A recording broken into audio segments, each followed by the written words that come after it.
Ah, c'est ma troisième rentrée au sein du TAM. Donc, c'est la troisième fois que je présente les maths. Pour ceux qui m'ont déjà vu, je faisais les NT de maths l'année dernière, l'année d'avant et également l'année d'avant. Du coup, voilà, et je suis accompagné de Camille qui, elle, est en cinquième année de pharmacie et qui va présenter l'internat. Salut Evelyne, cinquième année d'internat, donc qui est là depuis encore plus longtemps que moi et qui va vous présenter un peu ce début de pré-rentrée pour les maths. C'est ma quatrième pré-rentrée. Alors, est-ce que tout le monde m'entend? Ouais, nickel. Pourquoi ça passe pas? Pourquoi ça passe pas?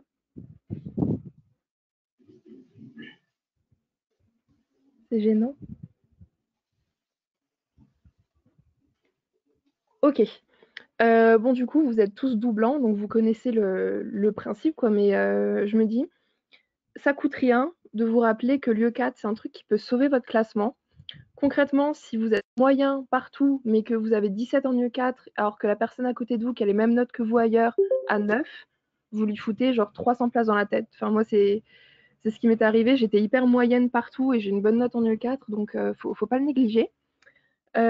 Également, ce qui est hyper important, c'est que l'épreuve passe super, super vite. Donc, si en lisant une question, vous ne savez pas répondre, juste passez à la suite. Faites directement les questions que vous savez faire, assurez les points et passez pas du temps à réfléchir sur un truc que vous ne saurez pas faire parce que l'épreuve passe beaucoup, beaucoup trop vite. Et ensuite, pourquoi ça ne marche pas? Merci. Ensuite, là aujourd'hui, on va vous faire les trucs un peu compliqués, les calculs un peu chiants du premier poly. Mais là, je vous ai rappelé sur cette diapositive, en gros, tous les trucs qu'il ne faut pas négliger quand vous révisez le poly de métro, parce que c'est les machins qui tombent tout le temps, quoi. Donc, je ne vais pas vous lire la liste, mais en gros, c'est ce qu'il ne faut vraiment pas négliger, c'est ce qui va vous apporter les points. Du coup, on a tout ça à aborder. On n'aura pas le temps de tout faire, clairement, parce qu'on a quoi? On a 2 heures, on a jusqu'à 18 heures, je crois.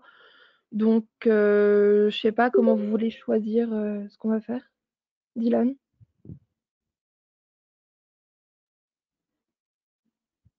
Vous pouvez juste mettre dans le chat ce que vous voulez revoir. Vous avez le choix entre trigo, division euclidienne, enfin tout ce qui est écrit là. Privilégier ce que vous comprenez le moins. C'est-à-dire, par exemple, je dénigre pas la division euclidienne, mais c'est peut-être pas le plus dur dans tout ce qu'il y a à aborder. Donc, dites-nous ce que vous préférez voir. Dans tous Et les quoi cas, être comment ça s'appelle? On a vachement détaillé les diapositives pour que vous puissiez revoir les trucs chez vous sans qu'on vous explique. Dans tous les cas, on est dispo sur le forum ou sur Facebook ou ce que vous voulez si vous avez des questions. Mais normalement, enfin, je pense que c'est assez bien détaillé, donc c'est pas grave si on peut pas tout aborder en 2 heures, quoi. Je pense que tu peux faire les équatifs en vrai. C'est revenu un peu beaucoup. Et Ok. intégration aussi, on fera ça. Ouais. Et dérivés partiels Alors, aussi. je sais plus quand est-ce que c'est les équadifs. Euh, c'est dans longtemps.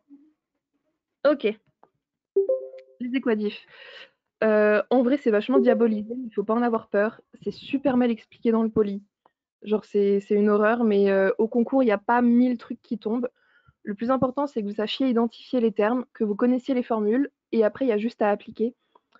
Donc, très concrètement, il y a plein de cas de figure. On va pas tout faire aujourd'hui parce que bah, il n'y a pas tout qui tombe, et puis même, c'est pas, ça ferait perdre du temps pour rien. Mais en gros, déjà de base, le but d'une équation différentielle, c'est de trouver la solution. Donc ça, on s'en doute. Donc, il va falloir trouver la solution générale à partir de la solution de l'équation homogène et de la solution particulière. Et de temps en temps, il y a des questions au concours où ils vont vous demander de déterminer une certaine constante, mais bon, ça, on y reviendra plus tard. Donc, le cas de figure le plus simple, c'est les équations différentielles à coefficient constant sans second membre. Donc, le second membre, c'est ce qu'il y a à droite du signe égal. Donc là, on voit qu'on a une équation qui est égale à 0, donc ça veut dire qu'on n'a pas de second membre. Donc voilà. Ah oui, j'ai oublié de le préciser, mais un truc qui tombe des fois en item, il faut faire gaffe au piège, c'est la différence entre équation différentielle de second degré et de second ordre. Une équatif de second degré, il va y avoir des carrés, donc AY' plus BY est égal à X carré. Ça, c'est une équatif de second degré. Et une équation différentielle de second ordre, il va y avoir une dérivée secondaire. Du coup, ça aurait été ici, par exemple, AY prime prime plus BY prime plus CY. Donc, il faut faire gaffe parce qu'il y a des items où ils vont faire le piège en disant ça, c'est une équation différentielle de second degré, gna gna. Donc, voilà. Bref, je reviens sur ce que je faisais. Donc, on a dit sans second membre, c'est-à-dire que c'est égal à 0. À coefficient constant, ça veut dire qu'à gauche du signe égal, on a juste des constantes. A et B, c'est des constantes. Y', Y, c'est des variables, mais enfin, on s'en fout. Une équation différentielle à coefficient variable, on le verra plus tard, c'est quand il y a des fonctions dedans. Du coup, pour résoudre une équadif à coefficient constant sans second membre, il n'y a qu'une seule formule à appliquer. C'est celle qui est en bas, c'est C exponentielle de moins B sur A de X. C'est tout simple. Le C, c'est une constante que vous ne pouvez pas calculer, sauf si on vous donne les paramètres pour le faire. Mais donc, en gros, quand une réponse d'item vous dit Y est égal à C exponentielle de quelque chose, c'est pas grave qui est le C. C'est une constante, elle fait partie de la formule, vous ne pouvez pas le calculer tout le temps. Donc, un exemple concret, ça donnerait... Pourquoi ça ne marche pas? Merci. Par exemple, on aurait 3y' plus 2y est égal à 0. Donc là, on voit qu'on n'a pas de second membre, vu que c'est égal à 0.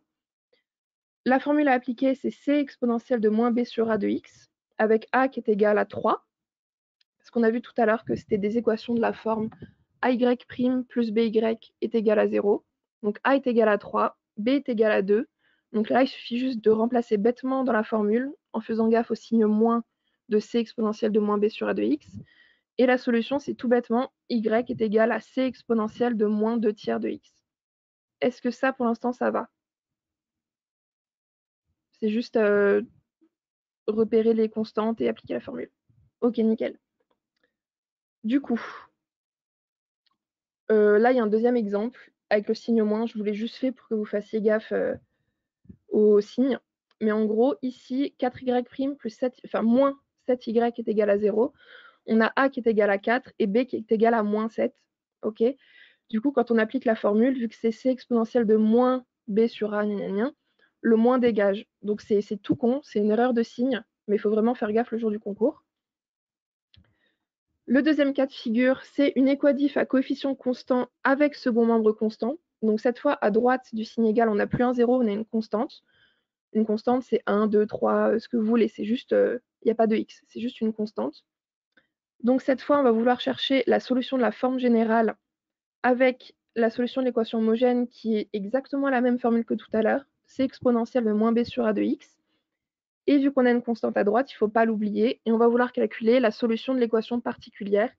Et là, la formule, c'est juste k sur b. Donc, cas concret, on a y' moins 4y est égal à 1. Donc 1, c'est notre constante du second membre constant. La solution de l'équation homogène, on a dit, c'était comme tout à l'heure, c exponentielle de moins b sur a de x, avec a ici qui est égal à 1, vu qu'on a 1 y', le 1 est sous-entendu, quoi. B, c'est moins 4, toujours faire gaffe au moins, et k, pour tout à l'heure, c'est 1. Du coup, quand on fait gaffe au signe moins, on tombe sur une solution d'équation homogène qui est égale à c exponentielle de 4x. Et la deuxième étape, c'est la solution particulière. On a dit que c'était k sur b, et du coup, k sur b, ça va nous donner, avec k qui est égal à 1 et b qui est égal à moins 4, moins 1 quart. Et la solution générale, c'est juste en gros le rassemblement des deux. Donc c exponentielle de 4x et moins 1 quart. Est-ce que ça va toujours? Je vais pas trop vite, n'hésitez pas à me le dire hein, parce que je parle vite. C'est bon, ouais? Oui, c'est juste identifier A, B, K et remplacer dans les formules. Pour l'instant, il n'y a que 2 formules à connaître. Donc là, deuxième exemple, voilà, comme tout à l'heure, A qui est égal à 3, B moins 2, K qui est égal à moins 5. On remplace en faisant attention aux signes. Là, on a les moins qui s'annulent. Enfin, vous ne voyez pas ma souris, mais c'est exponentielle de 2 tiers x parce que les moins s'annulent. Pareil pour la solution particulière. Moins 5 sur moins 2, ça fait 5 demi. Et pareil, on assemble les deux. Alors, ça, c'est le truc un peu chiant. C'est une équadif avec coefficient constant et second membre variable. Second membre variable, ça veut dire qu'on a une fonction à droite du signe égal. Mais très concrètement, quand ça tombe au concours, on ne vous demande pas de le résoudre dans les règles de l'art, on va dire. Je vous ai tout expliqué ici. Enfin, il y a toutes les diapositives qui vous montrent en gros comment le faire. Mais au concours, vous n'aurez jamais le temps de le faire. C'est pas ce qui est demandé. Donc, lisez-le pour le comprendre parce que ça coûte rien. On ne sait jamais si jamais ça tombe, mais je doute fortement que ça tombe tel quel. Donc, ce qui va surtout tomber, c'est ce que moi j'ai eu mon année de doublante. Et c'est de vous donner en fait, donc là, les items CDE, on va vous donner des propositions de solutions et on va vous demander de les tester. Donc là, en gros, tout simplement, on vous donne une équadif ici de second degré, parce qu'on a un x carré et non pas de second ordre. Donc du coup, l'item B est juste. Équation homogène, la A, bah, c'est faux, parce que pour que ça soit homogène, il aurait fallu que le x carré soit à droite du signe égal, pour qu'on ait bien une équadif avec coefficient, oula, comment ça s'appelle, avec second membre variable, plutôt. Et ensuite, on vous donne dans les items CDE des propositions de solutions d'équations, et on vous demande de les tester. Donc, vous n'avez pas besoin de résoudre l'équation comme je le montre dans les diapositives d'avant. Vous pouvez le faire si vous voulez, mais vous allez perdre du temps. Là, le but, en fait, ça va juste être de tester ces réponses. Donc, par exemple, pour l'item C, on vous dit qu'on veut tester y est égal à x carré moins ax. Donc, on a x carré moins ax qui est égal à y. On sait faire, on est grand, la dérivée de y, ça va être 2x moins a, parce que la dérivée de x carré, c'est 2x. La dérivée de ax, c'est a. Donc là, on a nos deux variables, on a y, y', et on va tout simplement les remplacer dans l'équation de base qu'on nous donne dans l'énoncé. Donc je ne vais pas vous lire le calcul, ça ne sert à rien, mais vous voyez ce qui a été fait. Pareil pour l'item D, pareil pour l'item E, on nous donne y, on cherche y', donc il faut connaître vos dérivés, etc. Et vous allez tout simplement remplacer dans l'équation de base. Donc ça prend du temps, mais c'est pour ça qu'il faut vous entraîner à le faire, quoi. Donc voilà. Est-ce que vous voulez quand même que j'explique comment on le résout, même si, honnêtement, ça sert à rien. C'est pas ça qui tombe au concours, quoi. Le grand truc comme ça vous aurez jamais le temps de le faire au concours. Donc, est-ce que c'est clair pour tout le monde, ou bien je vais trop vite, ou vous voulez que je revienne sur un truc, ou...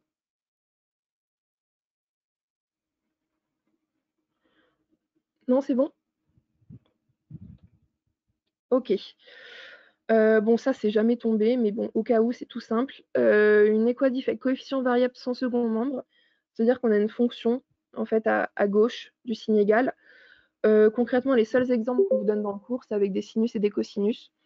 Et la formule à appliquer, cette fois, c'est c exponentielle de moins la primitive.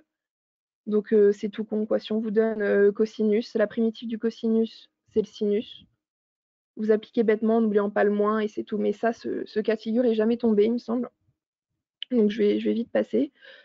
Là, je vous ai résumé, en gros, les cas de figure, les formules à appliquer.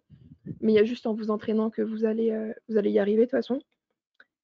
Et ça, c'est ce sur quoi je voulais revenir. De temps en temps, il y a des questions au concours où on va vous dire, enfin, on va vous donner une équation, là, comme par exemple ici, y' moins y est égal à 0. Et on va vous donner dans l'énoncé, sachant que y est égal à quelque chose et x est égal à quelque chose.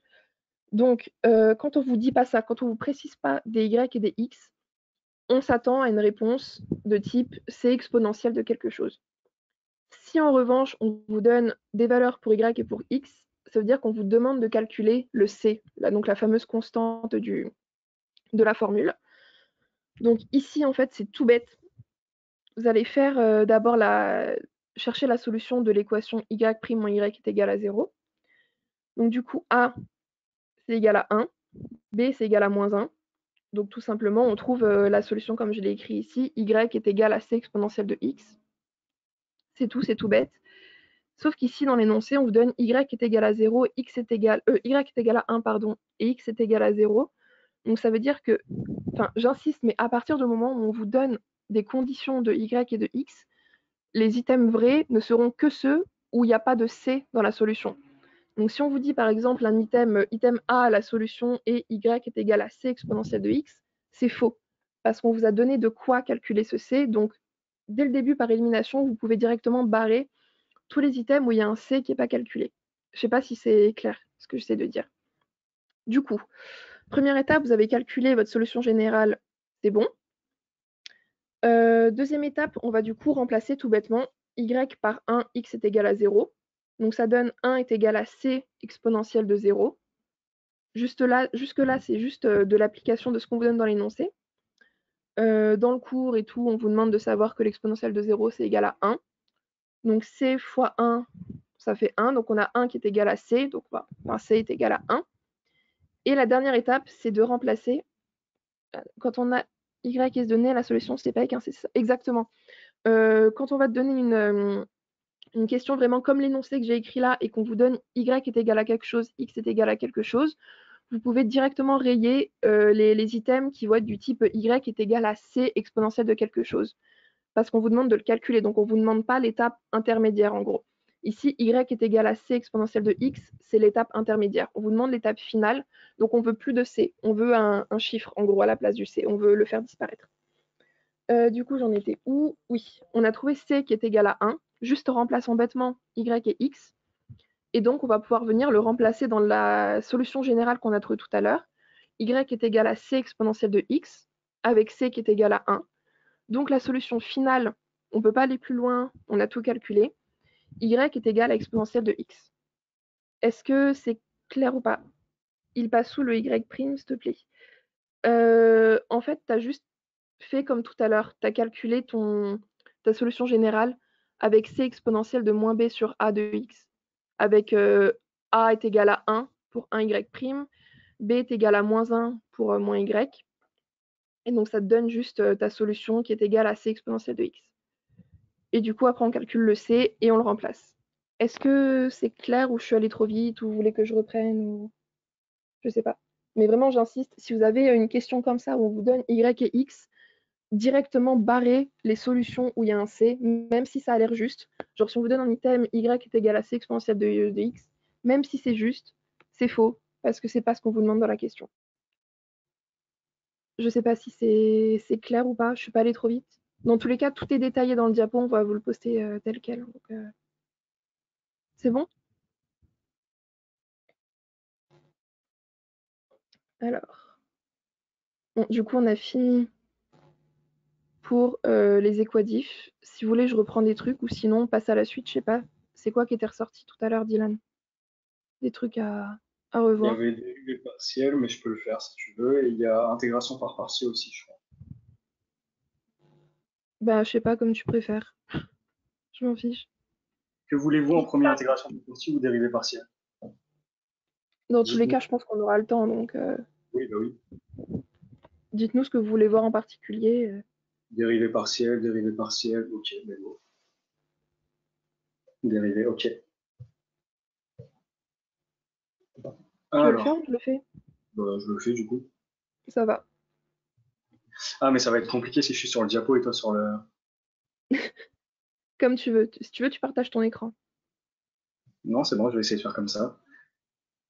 Hop, ok. Tu me Du dis coup, quand je dérivé passe. partiel, c'est pas un chapitre extrêmement compliqué, mais il faut juste être concentré en fait quand on le fait. C'est là le problème, il faut bien prendre son temps et après ça va tout seul. La dérivée partielle, qu'est-ce que c'est de base? La dérivée partielle d'une fonction de plusieurs variables, c'est sa dérivée par rapport à l'autre, c'est-à-dire qu'on va dériver quelque chose tout en gardant l'autre constant.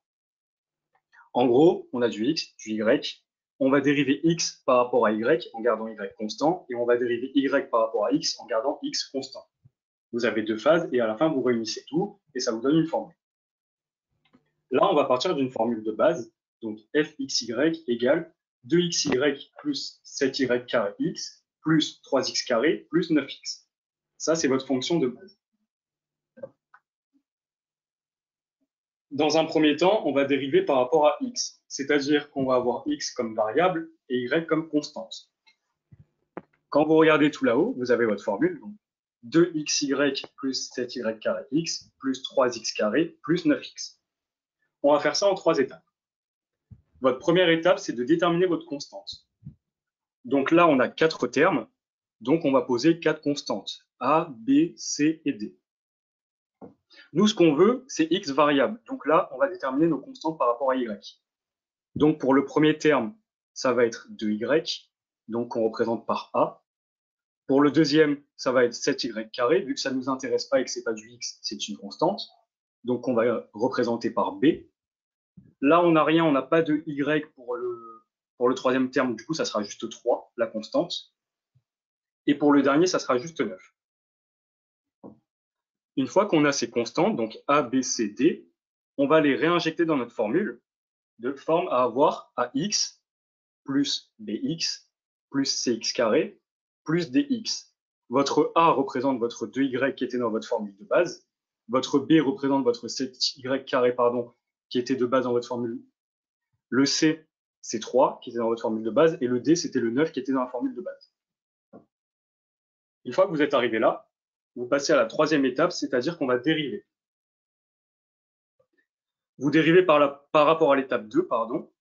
Donc la dérivée de AX, c'est A. La dérivée de BX, ça sera B. La dérivée de CX carré, ça sera 2CX. Et la dérivée de DX, ça sera D. Ensuite, là, vous avez vos constants, donc A et B. Vous vous reportez à la première étape et vous voyez que A, c'est 2Y, que B, c'est 7Y carré, que C, c'est 2 fois 3, donc 2 fois C, et X, donc 6X, et D, c'était 9, donc 9. Là, vous avez dérivé par rapport à X et vous avez votre solution, votre formule finale, pardon. Est-ce que ça va jusque là où je vais trop vite? Ou il y a un truc qui n'est pas clair?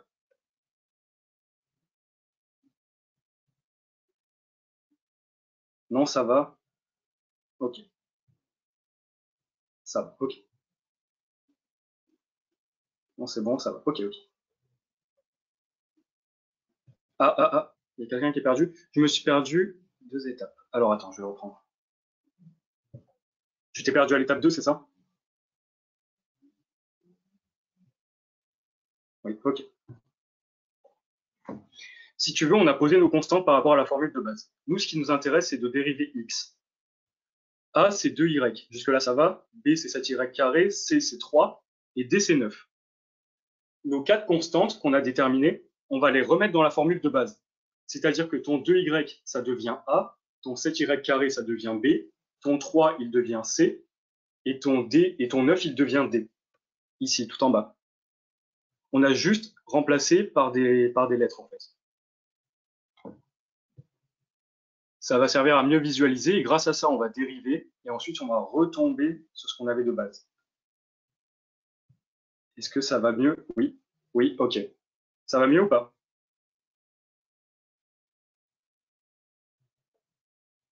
Oui, merci. Ok, tant mieux. Du coup, on a dérivé par rapport à x et là, on va vous demander de dériver par rapport à y. Donc c'est le même principe, sauf que c'est y la variable et x la constante.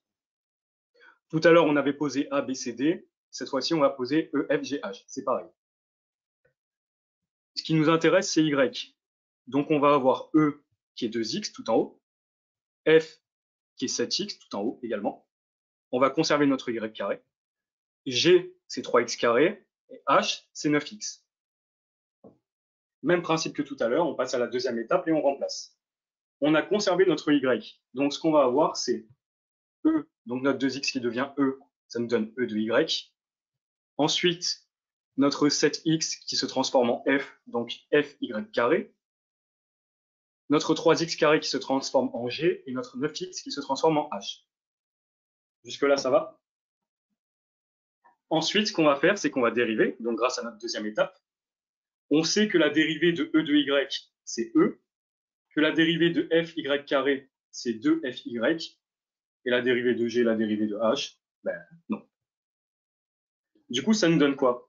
Si on reporte notre E par rapport à la première étape, on obtient bien 2x. Et si on regarde du coup notre F, on a bien 14xy. Est-ce que jusque-là, ça va?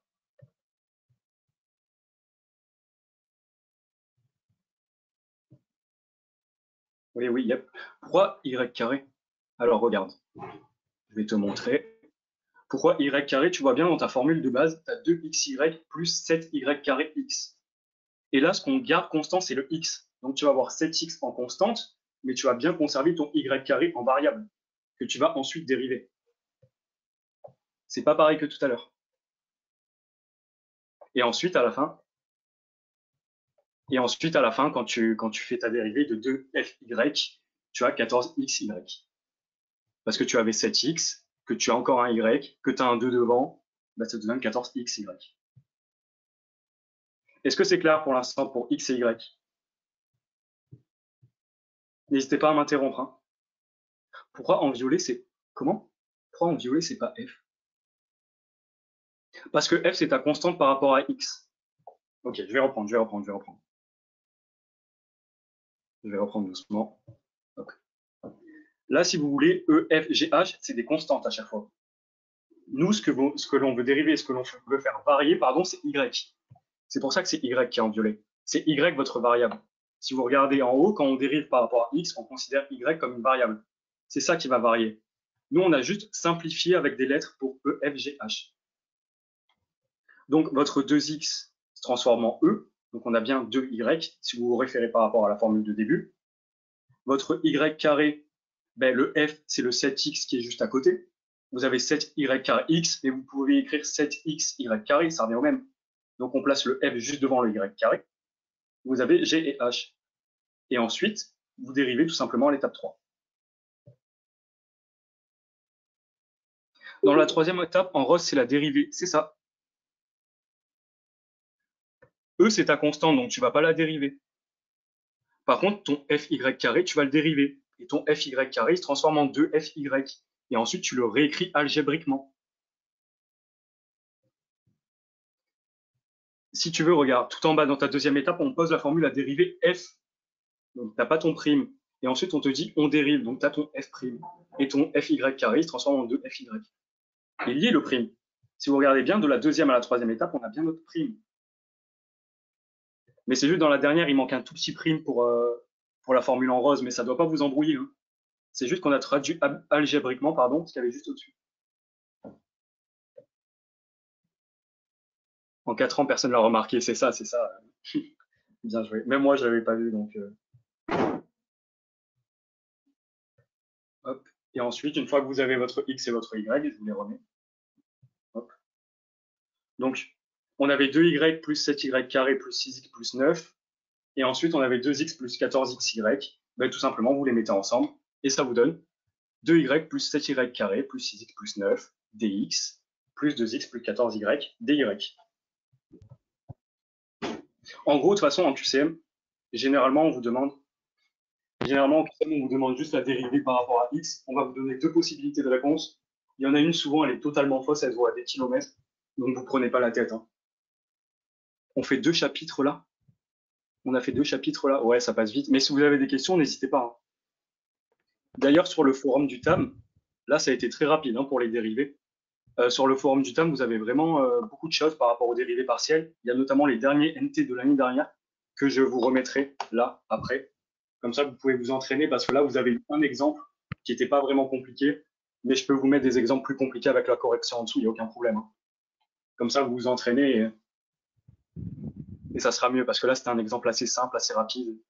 En QCM, s'il n'y a pas le DX ou le DY, ça reste juste. Bonne question. Alors, je sais, je connais la réponse. Vas-y. Ah, tu la connais? Vas-y. Oui, oui.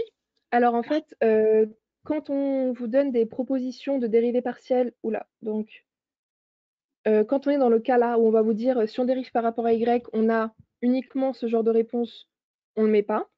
Mais le dx et le dy doivent absolument être mis dans la dérivée totale. Donc là où vous allez additionner la dérivée par rapport à x et la dérivée par rapport à y, là, il faut les mettre. Quand c'est uniquement l'un ou l'autre, donc en gros l'étape intermédiaire, là, il n'y a pas besoin. En revanche, si dans la dérivée totale, ça y est pas, l'item est faux. Je ne sais pas si c'est clair.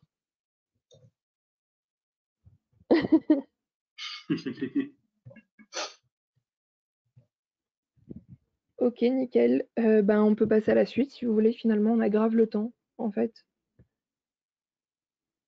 On aura même le temps de faire les divisions en clé. Trop bien. C'est quoi la suite du coup? Comment? C'est quoi la suite? Je pense que c'était intégration. On peut faire équadifférence dimensionnelle, quoi? Équation dimensionnelle. Ah, c'est le truc au tout début, non? Dans la métrologie? Oui, ah non, c'est une horreur ça. Ah non, c'est une horreur. En plus, ça tombe jamais, ça. Enfin, Franchement, non. tu dois connaître la grosse formule avec toutes les grandeurs, à la limite. Mais ouais, c'est par cœur. Par contre, faites attention, hein, il aime bien. Enfin, mon année, je sais qu'il avait posé des questions de français, du style le mètre, le kilomètre, je sais plus. Enfin, Il aime bien poser des questions aussi sur le début de la métrologie, là, avec ses petites définitions. Ouais, horrible, De toute façon, vraiment horrible. c'est par cœur en Je vrai. m'en souviens encore alors que c'était il y a 3 ans. Horrible. Ça, franchement, il n'y a pas de technique, c'est juste apprendre par cœur les Ouais. trucs et appliquer. Je sais pas. Non, non, franchement, c'est que du par cœur, hein. Faut connaître les Mais même si dimensions de chaque truc et s'entraîner à la limite. Mais moi, je les avais apprises par cœur. Je sais que dans le tableau, là où il y a à droite, là, toutes les dimensions, LT-2, machin et tout, j'avais juste appris par cœur bêtement. Il y en a qui arrivent à passer de l'une à l'autre en connaissant des formules et tout, mais c'est trop compliqué. Moi, j'ai juste appris par cœur, hein. pareil. Enfin, de toute Si tu façon, à connais part une année, surtout les c'était un cap équations, sur oui, le toujours pareil. mais cette partie-là, c'est franchement que du par cœur. Enfin, vous regardez dans les annales, c'est toujours la même chose qui tombe. Vous alliez en cours. En maths, non. Je vais pas te mentir que le prof faisait que lire son poly. Par contre, en stats, le prof était vraiment, vraiment bien. Il expliquait vraiment bien et il n'était pas là juste pour lire son poly, quoi. Donc, ouais, en maths, exactement, Zach. En maths, vraiment pas. Enfin, Moi, primante, je suis allée à tout, donc, les 2 polys. Et doublante, je suis allée seulement aux 2 séances de QCM là avec de Vred. Donc voilà. Mais ouais, les cours de maths, c'est chiant. Le prof, il part un peu en cacahuète et il fait que lire le poly et ça sert franchement à rien. Il insiste même pas sur certains trucs, donc franchement, zéro. Mais les stats, ouais, c'est pas mal. Et surtout, là où il faut vraiment aller, c'est les séances de QCM là, qui fait de Vred. Parce qu'il corrige les annales, il explique des trucs et c'est cool. il explique vraiment bien. Ouais. Bon, que voulez-vous faire? On a grave le temps. Ouais, donc pour rappel, il y avait quoi au menu? Il y avait la trigo, on a fait les équadifs, on a fait les dérivées partielles, donc il reste division euclidienne, trigo, intégration par partie et changement de variable. Sachant que honnêtement, changement de variable, ça tombe jamais. Non, En sûrement pas. 10 ans, Ça tombe vraiment pas. c'est Enfin, jamais tombé. c'est un peu comme la fin des équatifs. Genre, si ça tombe, waouh. Ouais, ça tombe pas quoi. Trigo, Donc ce division qui revient, intégrée. il y a trigo, il y a intégration, les Il divisions, y a de la trigo quand même. La trigo intégrée. Waouh.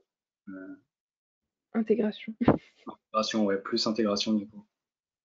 De toute façon, ça se trouve, on aura le temps de tout faire, hein. Si vous en avez pas marre de nous, au bout d'un Ouais, moment, on pourra peut-être tout faire. vous pouvez même Tu veux faire participer aussi. oui, oui, n'hésitez pas. Tu veux faire les IPP, Dylan? Quoi? Tu veux faire les intégrations par partie? En vrai, j'ai la flemme de les faire celles-là. Je préfère faire les autres. Je Non, le mais fais. c'est cash, hein. Je le Ok. fais. Je le fais ou tu le fais? Vas-y, je te le laisse. Super. Waouh. Ok. Intégration par partie, ça tombe pas de ouf non plus, en vrai, sauf si c'est tombé depuis que je suis plus en PACES, mais je sais pas. Tout bêtement, là, il y a qu'une seule formule à appliquer tout le temps. Vous connaissez la grande formule du milieu, vous savez tout résoudre. Donc en gros, le but, c'est de transformer l'intégrale d'un produit de fonction en dose intégrale, donc pour tout simplifier, quoi. Tu fuis tes responsabilités, Dylan. T'as vu? Ouais. Posez tout, faites vraiment le calcul sur votre. Enfin, il n'y a pas de brouillon, mais en gros sur le sujet. Connaissez la formule par cœur et appliquez-la. Donc, un exemple concret, c'est plus simple. Là, on va vous donner l'intégrale de x exponentielle de x dx. Donc là, on voit qu'on a deux fonctions. On a une fonction x, une fonction exponentielle de x.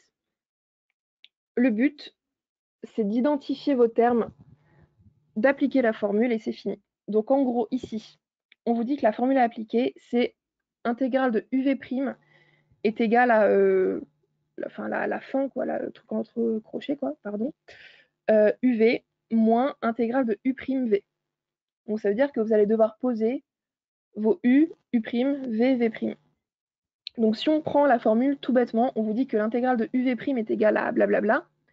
Ça veut dire que dans l'intégrale de x exponentielle de x, on a u qui est égal à x. Donc u', c'est juste la dérivée, hein, tout bêtement, c'est 1. La dérivée de x, c'est 1. Du coup, on a aussi v' qui va être égal à exponentielle de x. Et donc v, la primitive et la dérivée de exponentielle, c'est l'exponentielle, hein. Donc v ici est égal à exponentielle de x. Le but, c'est vraiment que vous choisissiez votre terme en fonction de ce qui est le plus simple pour vous. Donc on a x exponentielle de x avec u, u', v, v' qui sont posés. Et là, il y a juste à appliquer la formule. Donc, on a uv, donc x exponentielle de x, moins l'intégrale de u'v. Du coup, u', on a dit que c'était 1, donc on s'en fout un petit peu. V, c'est exponentielle de x. On simplifie le tout, donc on sort des crochets parce que c'est déjà enfin, pas dérivé, primitivé, ça se dit pas, intégré, c'est déjà intégré. Du coup, x exponentielle de x ne bouge pas. La dérivée de l'exponentielle de x, enfin la dérivée, la primitive, pardon, d'exponentielle de x, c'est exponentielle de x plus une constante. Et du coup, si après comment ça s'appelle? On simplifie la chose, on a juste du coup exponentielle de x facteur de x moins 1. Le c, en fait, c'est une constante. Quand tu intègres une fonction, tu as toujours une constante. Donc, on aurait pu te dire du coup que c'était 1, 2, 3, 5, ce que tu veux. Mais dans les conventions d'écriture, on va toujours te dire que c, c'est une constante. Et ça, c'est un piège qu'il y a au concours aussi. Non, au concours, je ne sais pas. Dans les écuries du TAM, c'est sûr. Au concours, je ne sais plus si ça tombe. Mais en gros, si on vous donne la toute dernière ligne en vous disant la solution, l'une des solutions possibles est exponentielle de x facteur de x moins 1, sans le plus c, c'est faux. La solution générale, il y a toujours une constante qu'on ne connaît pas. En revanche, si on vous dit que l'une des solutions possibles est exponentielle de x facteur de x moins 1 plus 1 plus 2 plus 3, c'est vrai. Vous ne pouvez pas mettre l'item faux parce que c'est une constante qui sort de nulle part, ok, mais c'est une constante. Donc en gros, il ne faut pas oublier la constante. Je ne sais pas si c'est clair, je me suis un peu embrouillée. La partie verte à droite, en fait, on te dit dans la formule tout en haut, là, que j'ai encadré en rouge, que tu as UV, et UV entre crochets, se dire que c'est déjà intégré. Donc tu as déjà mis la primitive en gros sur ce résultat-là. Et donc quand tu le sors des crochets, ton x, e de x, il bouge pas. Je sais pas si c'est clair, en vrai. Sachant qu'à droite, là, la formule en haut, il faut connaître par cœur et c'est applicable tout le temps. Exactement, c'est ça. Tu connais la formule en haut, tu identifies U, U', V, V', tu appliques, et ensuite tu n'oublies pas de rajouter la constante à la fin parce que sinon l'item devient faux. Mais je vais vous montrer d'autres exemples, peut-être un peu plus clairs.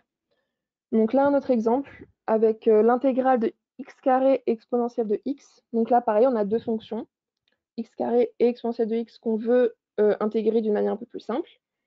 Donc on reprend toujours la formule d'en bas. En premier lieu, on va identifier nos termes. Donc si on reprend, enfin j'ai gardé les mêmes couleurs pour que vous suiviez mieux. Si on reprend la formule, du coup on a u qui est égal à x carré. U', donc la dérivée c'est 2x.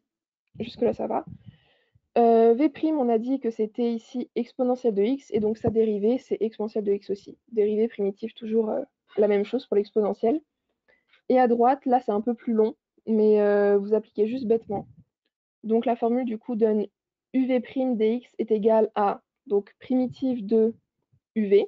Donc là, u, on a dit que c'était x carré, v, c'est exponentielle de x. Donc, entre crochets, x carré exponentielle de x, moins l'intégrale de u'v. U', on a dit que c'était 2x. V, on a dit que c'était exponentielle de x. Et ensuite, on simplifie. Là, en bas, ça reste dans les crochets. Le 2, il sort de l'intégrale parce que c'est plus simple. On a vu ça au lycée, que c'est égal à la même chose et c'est plus facile. X carré E de x, du coup, en vert, ne bouge pas parce que ça a déjà été intégré, donc ça sort juste des crochets. Ça reste tel quel. Là, du coup, on a le 2 qui est sorti de l'intégrale qui ne bouge pas. Et x exponentielle de x, on l'intègre, et ça donne x exponentielle de x moins e de x. Ça, vous l'avez fait tout à l'heure. En vrai, là, ici, il y a une intégration par partie dans l'intégration par partie. Donc, il aurait fallu refaire l'étape qu'on a faite ici, avec du coup l'intégrale de x exponentielle de x qui est égale à x exponentielle de x moins e de x. Donc, en fait, il aurait fallu faire une deuxième intégration par partie. C'est pour ça que je ne pense pas que l'exemple, là, tombe au concours. Donc, vous auriez dû en faire une deuxième ici. Je crois que je l'ai écrit là. Ouais, je l'avais écrit là. Donc, du coup, on est de retour sur la troisième ligne. 2 facteurs de x exponentielle de x moins e de x parce que vous l'avez calculé au préalable en faisant une autre intégration par partie. Et après, vous simplifiez le tout, vous n'oubliez pas la constante. Tu peux expliquer la deuxième ligne en bleu? Là, il y a rien qui a changé, c'est juste que le 2, du coup, qui est après l'intégrale de x exponentielle de x, on l'a sorti de l'intégrale, pour faciliter les calculs plus tard. Parce que du coup, faire l'intégration par partie de x exponentielle de x, on l'a fait tout à l'heure et c'est plus simple à faire que de faire, l'intégration par partie de 2x exponentielle de x. C'était le tout premier exemple, ça, x exponentielle de x. Donc je vous l'ai remis à droite. Donc cet exemple-là, concrètement, il tombe pas, il est beaucoup trop long. Il y a 2 IPP à faire dans un seul calcul. Mais ce qui pourrait tomber, c'est le premier, du coup, x exponentielle de x, ou des trucs pas trop compliqués du genre. Est-ce que c'est compréhensible ou pas?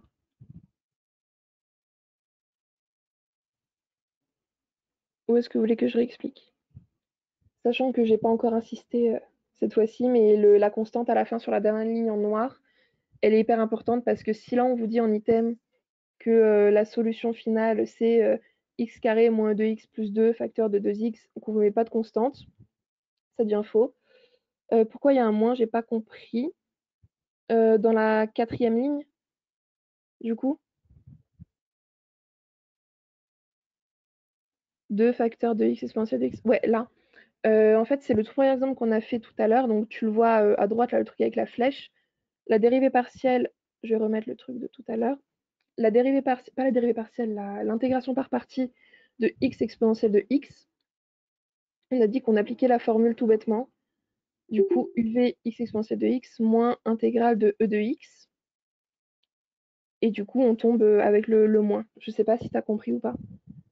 Mais dans l'exemple, du coup, le deuxième qu'on vient de faire avec x carré exponentielle de x, il y a une intégration par partie dans l'intégration par partie.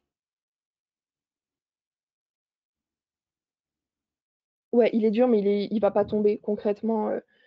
Pour moi, la seule chose qui peut tomber, c'est l'exemple là que vous avez devant les yeux avec x exponentielle de x. Et je sais pas, y a rien d'autre qui peut tomber parce que vous aurez clairement pas le temps. Mais si vous comprenez celui-là, si vous comprenez qu'il faut identifier u, v', enfin u', v', v', qu'il faut appliquer la formule, après ça devrait aller comme sur des roulettes. Mais même, il me semble que c'est jamais tombé en vrai au concours. Donc si vous comprenez cet exemple-là, c'est largement suffisant. Du coup, mon exemple là est un peu chiant. Je le redis encore pour la millième fois, mais n'oubliez pas la constante, ça peut rendre l'item faux. Et dans le même sens, si là on vous dit l'une des solutions possibles est exponentielle de x facteur de x carré moins 2x plus 2 plus 4, 5, ce que vous voulez, c'est juste. C'est juste parce que c'est une constante et que ça peut être l'une des possibilités de réponse. Mais vous prenez pas trop la tête là-dessus. J'ai un troisième exemple, si vous voulez, ou bien si vous voulez passer à la suite. Dans tous les cas, tout est détaillé dans le diapo, hein, donc vous me dites, soit on le fait, soit on passe à autre chose.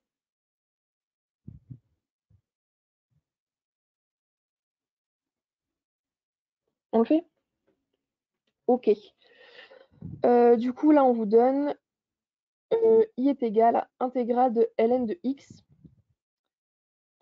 Du coup, en gros, ici, il faut considérer que c'est parce que faire l'intégrale de ln de x, perso, je ne sais pas le faire de tête. Personne ne sait le faire de tête. Donc, il faut utiliser l'intégration par partie et considérer ici que l'intégrale, en fait, c'est 1 fois ln de x, histoire de se retrouver bien avec deux fonctions, en gros, 1 et ln de x. Comme je vous l'ai mis en haut, la formule, elle peut se tourner dans tous les sens que vous voulez. uv' est égal à uv moins u'v, c'est pareil que dire u'v est égal à uv moins uv'. En gros, vous le prenez dans le sens que vous voulez, vous identifiez vos termes comme vous le voulez, tant que ça reste mathématiquement cohérent et tant que ça vous aide. Du coup, si on reprend à gauche de l'écran, on a la fonction donc ln de x ou bien 1 fois ln de x. Oula, qu'est-ce que j'ai fait? Pardon. Du coup, on dit que si on prend la formule qui est en haut à droite, donc u'v est égal à uv moins uv', ça veut dire qu'ici, on a identifié u' comme étant 1. Donc c'est un 1 qui est sous-entendu, hein, vu qu'on ne sait pas calculer l'intégrale de ln de x. Donc si u' c'est 1, ça veut dire que u, donc la primitive, c'est x. Jusque-là, ça va ou pas? Et pareil, la deuxième moitié de la formule, du coup, on a identifié U', on va identifier V. Donc là, c'est ln de x, c'est tout bête. La dérivée de V, V', on la connaît, c'est 1 sur x. La dérivée de ln de x, c'est 1 sur x. C'est pour ça que je vous dis que la formule qui est tout en haut, du coup, encadrée, on peut la tourner dans tous les sens qu'on veut, parce que du coup, si on avait identifié V' comme étant ln de x, on serait revenu au même problème de ne pas savoir comment faire la primitive. Donc on a juste tourné la formule pour dire que V c'était ln de x et donc V' c'était 1 sur x. Donc là, si on passe à droite de l'écran, on applique tout bêtement votre nouvelle formule du coup. U'V est égal à UV moins UV'. Donc UV, on l'a vu tout à l'heure, on a identifié U, on a identifié V, ça fait x ln de x. Ça c'est entre crochets, on n'y touche pas. Moins l'intégrale de UV'. Donc U, on a dit que c'était x, et V', on a dit que c'était 1 sur x. Là, dans la deuxième ligne, ça bouge pas entre les crochets, le truc vert. L'intégrale, du coup, x se simplifie. On le supprime en haut et en bas, donc ça nous donne x ln de x moins l'intégrale de 1. Dans la ligne d'en dessous, du coup, on touche toujours pas au crochet, on a toujours x ln de x. La primitive de 1, du coup, pour passer de la deuxième étape bleue à la troisième étape bleue, la primitive de 1, on la connaît, c'est x. Donc on se retrouve avec x ln de x moins x. Et comme on l'a dit, la partie en vert qui est entre crochets, c'est ce qui a déjà été intégré, donc on n'y touche pas, on enlève les crochets, ça bouge pas. On tombe sur x ln de x moins x, plus c'est la constante qu'il ne faut pas oublier. Je ne sais pas si c'est clair pour vous. Tu ne pouvais pas laisser 1. Non, parce qu'en fait, tu vois que ton 1, il est dans une intégrale. C'est moins l'intégrale de 1. Et donc, pour enlever l'intégrale, tu dois intégrer ton 1. Et la primitive de 1, c'est x. Je ne sais pas si c'était ça ta question. Ok. Mais concrètement, cet exemple-là, il ne peut pas tomber. Enfin, comme je l'ai dit tout à l'heure 1000 fois, le seul qui pourrait tomber, à mon avis, c'est x exponentielle de x ou des trucs pas trop longs, pas trop compliqués du genre, parce que ça, c'est un peu relou. Je sais pas si c'est clair pour vous, si vous avez des questions. N'hésitez pas, hein.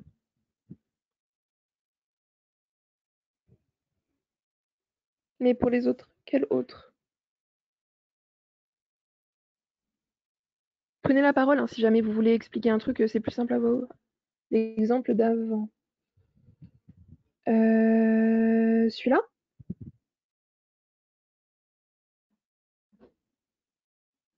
C'est quoi le souci? Je comprends pas.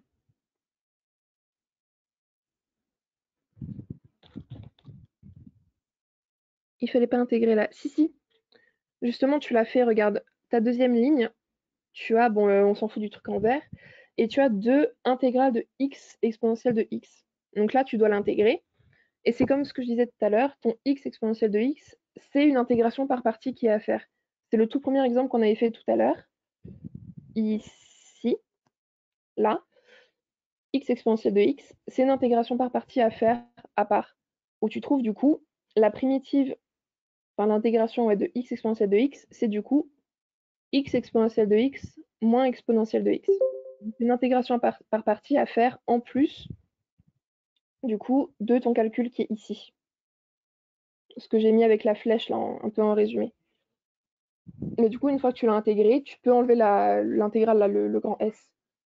Mais c'est une intégration une intégration par partie à faire en plus, et c'est pour ça que je dis que c'est un exemple qui est beaucoup trop long, qui ne peut pas tomber au concours. Mais bon, si celui-là, vous l'avez compris, que vous essayez de le refaire chez vous et que ça va, si un truc du genre tombe au concours, vous n'avez pas de souci, quoi. Donc, c'est bon ou pas? Si vous avez d'autres questions, n'hésitez pas, hein.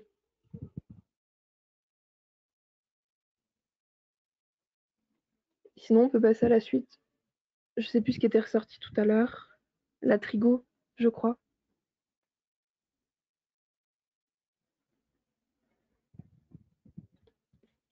Tu le fais, Dylan, ou je le fais? Je le fais du coup. Ouais, dans le chapitre, l'essentiel, c'est la formule. Tu connais la formule, tu sais qu'elle peut se bouger dans un sens et dans l'autre, tu sais identifier U, U', V, V', tu appliques et c'est tout. Il y a juste la formule à connaître, tout bêtement.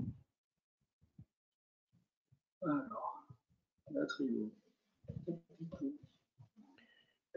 coup, s'il n'y a pas d'autres questions, on fait la trigo, mais de toute façon, on est toujours sur le forum ou même sur Facebook ou quoi, il y a nos noms sur la première partie du diapo, n'hésitez pas Tu sais pas identifier VV'. On était où? On va se remettre là.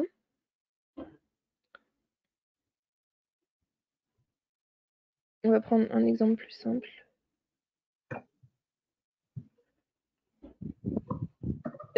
Justement, c'est à force de faire la pré-rentrée qu'on sait l'expliquer. En passage, je comprenais pas, hein.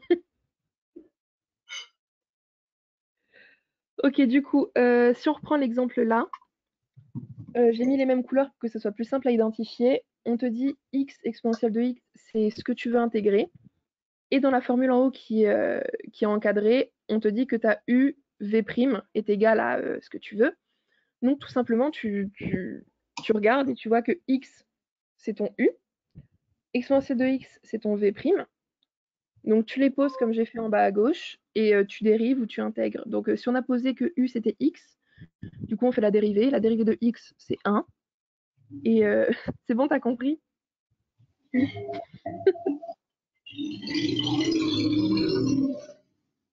Bon, du coup, la trigo, je sais plus où c'est.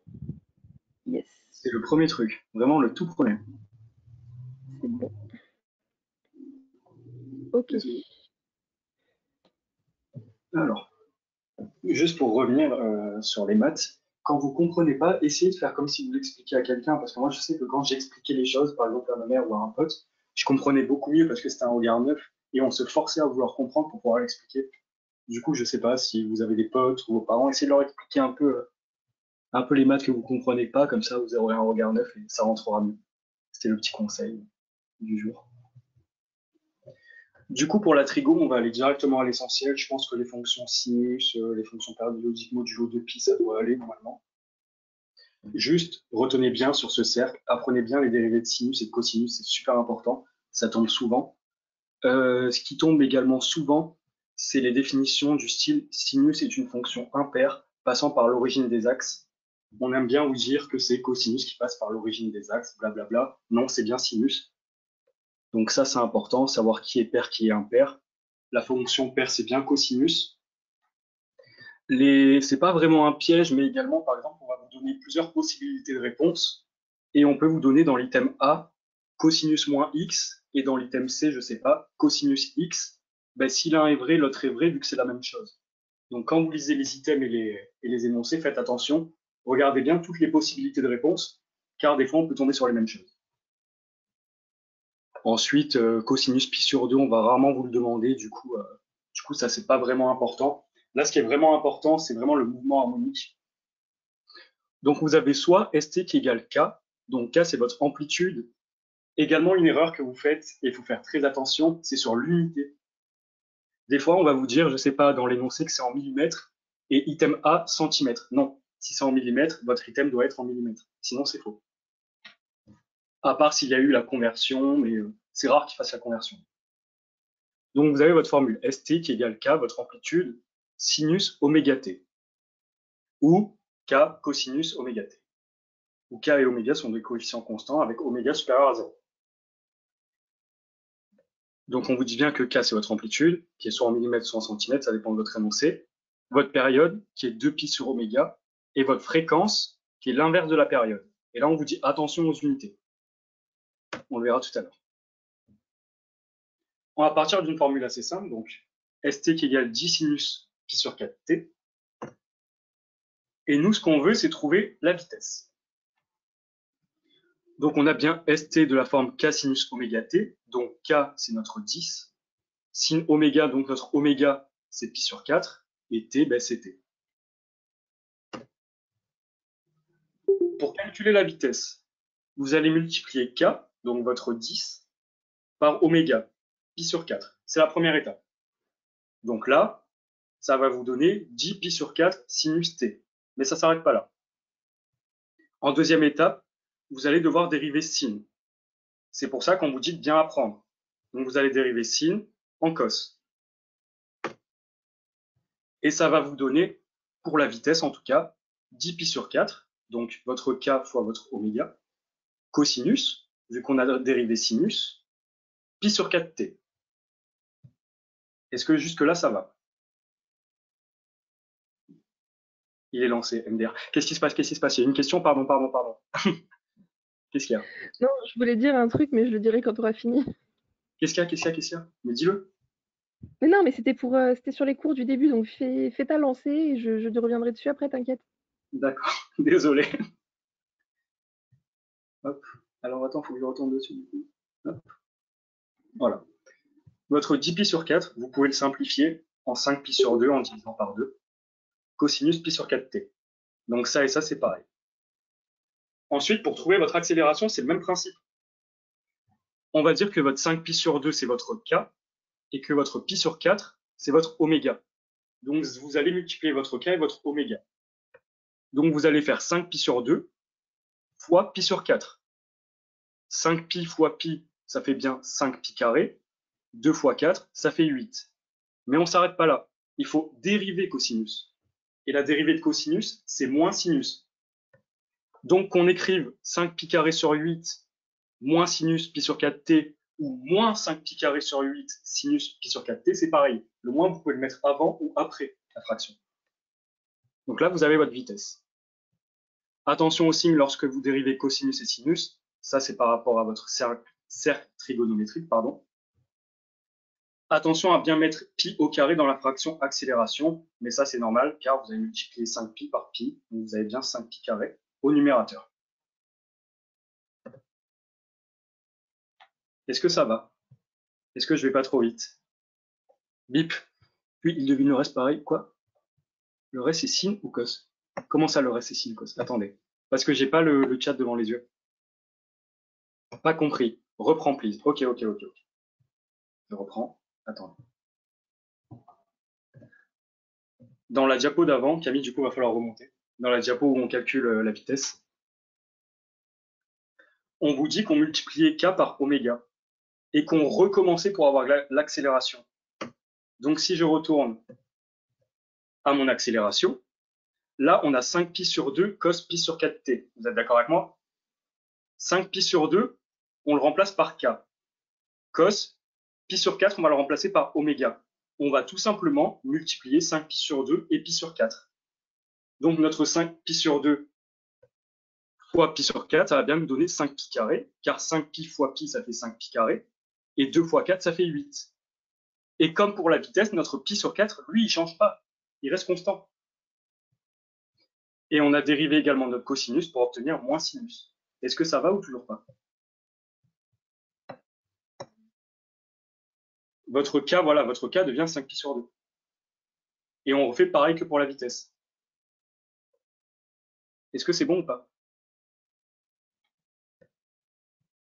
Le oméga donné, c'était quoi? Le oméga donné, c'était pi sur 4. Chinois, c'est pas chinois. Ok, merci. Je reprends. Je reprends une dernière fois, je vais reprendre doucement. Alors, je reprends depuis le début. Notre formule de base, c'est 10 sinus pi sur 4t. Vous êtes d'accord avec moi que 10, c'est k, c'est votre amplitude. Sinus, c'est ce qu'on va dériver après, et pi sur 4, donc votre pi sur 4, c'est votre oméga qu'on avait au début. Pour trouver la vitesse, on vous dit qu'il faut multiplier k, donc 10, par oméga, pi sur 4. 10 fois pi sur 4, ça fait 10 pi sur 4. Jusque-là, ça va. Ensuite, il faut dériver sinus. Et on sait que la dérivée de sinus, c'est cosinus. Donc pour l'instant, on a 10 pi sur 4, cosinus, pi sur 4t. Là, on a notre vitesse, que l'on peut convertir en 5 pi sur 2, cos pi sur 4t. Car on divise tout simplement 10 pi sur 4 par 2, et ça va donner 5 pi sur 2. On refait le même système pour l'accélération, en considérant 5 pi sur 2 comme k, notre amplitude, et en considérant pi sur 4 comme notre oméga.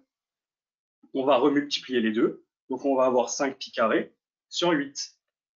On va une nouvelle fois dériver cosinus, donc la dérivée de cosinus, c'est moins sinus, et du coup on a notre accélération, moins 5 pi carré sur 8, sinus, pi sur 4t. Ah oui, c'est bon, merci. Cos, ok, c'est bon pour tout le monde? Je peux reprendre. Hein. On dérive que sin et cos et pas les chiffres.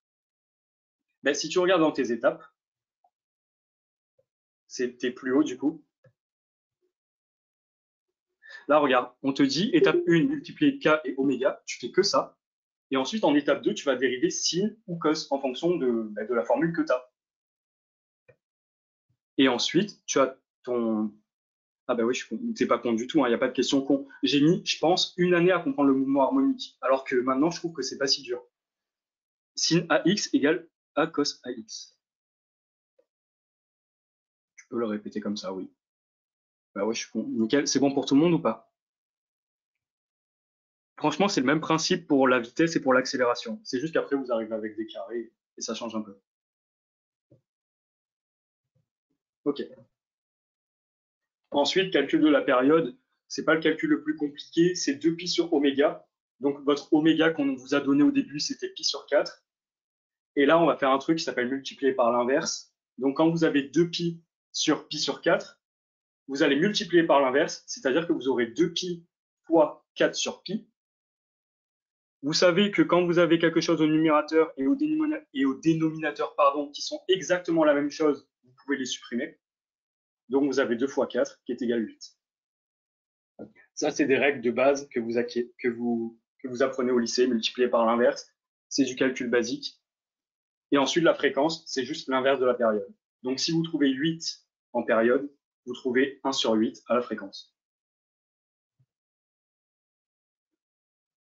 Ouais, faites méga gaffe au signe, ouais. Non, c'est juste qu'on vient faire 2 heures de glucides. Ah ouais, les glucides, mon Dieu. N'oubliez pas le carré dans l'axe. Exactement, n'oubliez pas le carré et faites attention au signe, ouais. De toute façon, en maths, je pense que la moitié des points, on les perd par erreur d'inattention, par signe. Enfin, c'est souvent des erreurs d'inattention parce que les calculs, vous savez les faire à force. En 10 minutes, tu as clarifié ce que je fais pendant 2 heures hier. Bravo. Franchement, posez-vous. Je préfère vous dire qu'il faut faire 15 minutes, 15 minutes moins. 15, seulement 15 questions en maths bien faites plutôt que 20 bafouées, genre. Vaut mieux prendre son temps, bien faire les choses, quitte à en faire moins, que essayer de speeder et perdre des points bêtement. Donc, ça, c'est le point gratuit. Si vous avez le mouvement harmonique, il faut vraiment choper le point. Parce que vous aurez un item sur la période, un item sur l'amplitude avec le piège tout nul sur millimètre centimètre. Et après, la fin, ça sera accélération et vitesse. Si vous avez bien compris, vous avez un facilement. Donc, essayez de ne pas perdre ce point parce qu'en stat, après, ça y va. Faites gaffe à l'unité aussi. La période, si on vous dit dans l'énoncé que c'est en secondes, du coup, la fréquence va être en secondes moins 1. Ça aussi, c'est un piège hyper fréquent qu'ils font tout le temps, que j'ai fait un QCM après, que vous pouvez regarder chez vous. C'est vraiment le piège bateau avec l'amplitude là ici qui est dans la mauvaise unité et tout. Enfin, les pièges d'unité, ils en font tout le temps. Ça, c'est vraiment un QCM type concours avec des pièges pourris. Donc, vraiment, ça serait con de perdre un point là-dessus, quoi. Donc, voilà. Donc, il y a un QCM que vous pouvez faire chez vous. Enfin, on va pas perdre le temps de le faire maintenant, sauf si vous voulez le faire, mais comme vous voulez. En vrai, on a du temps encore, non? Il nous reste quoi à faire? Division euclidienne Ouais. et changement de variable si ça intéresse des gens, mais c'est jamais tombé. Donc, Ça tombe pas, du coup, si je à le pense temps, qu'il vous vaut mieux voulez faire préparer. le QCM, on peut vous laisser 2 minutes et vous nous mettez dans le chat les réponses. Ouais. Vous pouvez dire A vrai, B fausse, C vrai. Par contre, la C, on la voit pas des masses. Du coup, si vous voulez, je peux vous la lire. Je sais pas si tu peux zoomer. Enfin, moi, j'ai Si, des mauvais normalement, yeux. Après, peut-être que vous voyez mieux que moi, hein, mais. vous pouvez zoomer sur votre écran. Normalement, Ah il y oui. a un plus et un moins. Ouais, parce que je vois rien. Ah ouais. Ok.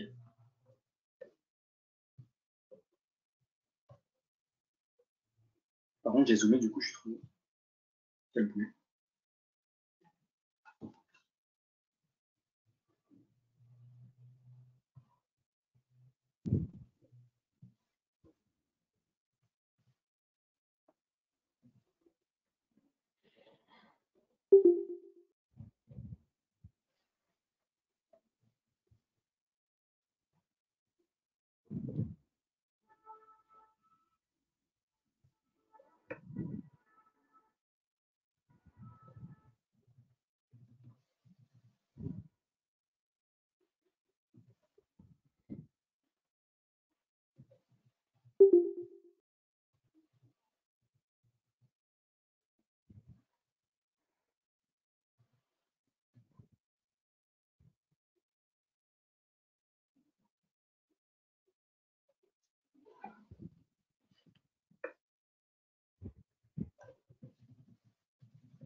Ok.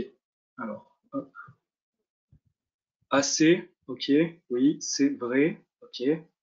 AC, AC, que c'est. Ok. Pourquoi vous mettez pas la A? Juste question, hein, c'est.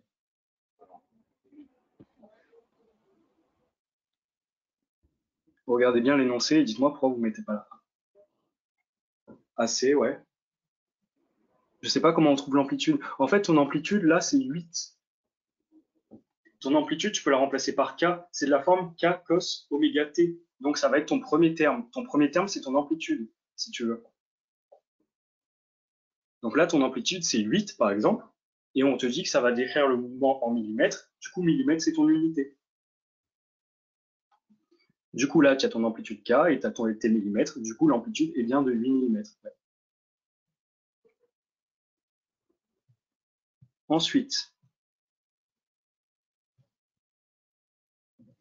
Ensuite, c'est les fameux pièges un peu méchants. La B est fausse, vous avez bien compris.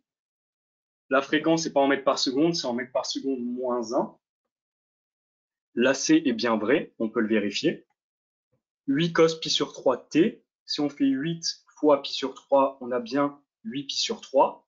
Si on dérive cosinus, on a bien moins sinus. Donc on a bien moins 8 sur 3, moins 8 pi sur 3 sinus, pi sur 3t. Donc la fonction vitesse est vraie. La D est fausse. Pourquoi la D est fausse? Vous n'avez même pas besoin de calculer. Vraiment, d'un coup d'œil, la dérivée de moins sinus, c'est moins cosinus. Donc il n'y a même pas besoin de calculer. Juste en regardant la dérivée, d'ailleurs c'est ce que je vous conseille de faire, vous jetez un petit coup d'œil, voir si la dérivée va être vraie ou pas, et des fois vous n'avez même pas besoin de faire le calcul. Et la période à la fin, c'est également un piège un peu méchant, c'était juste inversé. C'est pas des mètres par seconde moins 1, c'est des mètres par seconde. C'est des mètres secondes, pardon.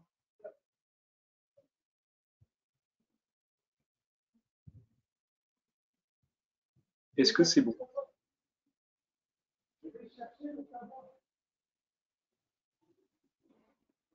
Yep, merci. Faut vraiment que j'apprenne mes dérivés. Ouais, c'est vraiment important de connaître ses dérivés.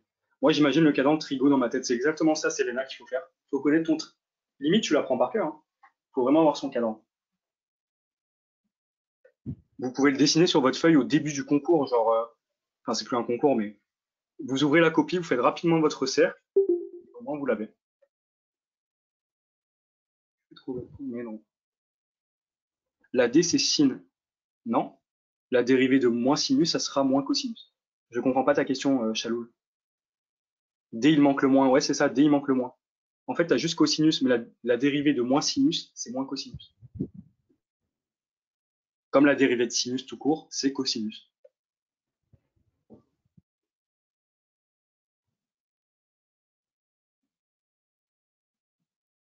Voilà, voilà. Si vous avez des questions, n'hésitez pas. Je vous conseille de vous entraîner et de vous entraîner sur cette partie. Et à force, ça va être facile pour vous. Mais vraiment, entraînez-vous. Il y a plein d'annales de toute façon où ça tombe. Et sinon, dans les diaporamas de Night Tutora, etc., des années précédentes sur le forum, vous pouvez aller voir, il y a plein d'exemples. Ou bien vous nous envoyez des messages. Enfin, moi, je sais que quand j'étais ma première année de tutrice, donc quand j'étais en P2, il y a une fille qui m'avait demandé à ce que je lui envoie une liste de trucs de mouvements harmoniques. Et elle les avait fait, je l'avais corrigé, et ça l'avait aidé, quoi. Enfin, vous pouvez vous en créer vous-même. Enfin, il faut juste s'entraîner et après, ça va hyper vite et c'est un point gagné, quoi. Donc, Moi, je sais que bien quand j'étais évidemment. en passage, j'ai beaucoup de mal sur le mouvement harmonique, justement parce que je connaissais pas mes dérivés de sinus et de cosinus. Donc, je pense que c'est la première étape à faire, bien connaître vos dérivés avant de vous lancer là-dedans. Parce que du coup, je comprenais pas pourquoi il y avait un moins, pourquoi, enfin, du coup, voilà. Mais après, ça viendra, il n'y a pas de questions bêtes en maths, hein. N'hésitez pas à nous envoyer des messages. Le but, c'est de comprendre.